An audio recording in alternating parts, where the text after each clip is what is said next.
Kərbala din deyil, Hüseyn həyatı din deyil, tarixdir. Çox məsələlər var, din deyil, amma Allah ondan Quranda danışır. Onda danışılmasın da olar. Bəyəm Yunusun balığın qarnına düşməsi din idi?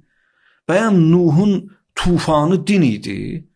Bəyəm Yaqubun bəlaları din idi? Bəyəm Yusifin zindanı din idi? Bunlar hamı tarix idilər də, hadisə idilər də. Deyirsən Kərbəla tarixdir. Aşura tarixdir. Əgər tarixdir biz onu danışmamalıyıqsa, Quran niyə qissələr, dastanlar, tarixlər danışır? Özü də deyir, nəhnu nəqussu ələykə əhsənəl qisəs. Biz qissələrin, dastanların ən gözəlinsizliyin danışırıq.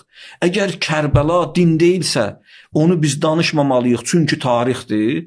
Onda niyə Allah tarixləri Quranda danışır? Kərbəla ibrət mənbəyidir. Necə ki, Yusif qissəsi, dastanı ibrət mənbəyidir. Sən ki, bunları gözəl bilirsən, niyə avam allatmaq istəyirsiniz?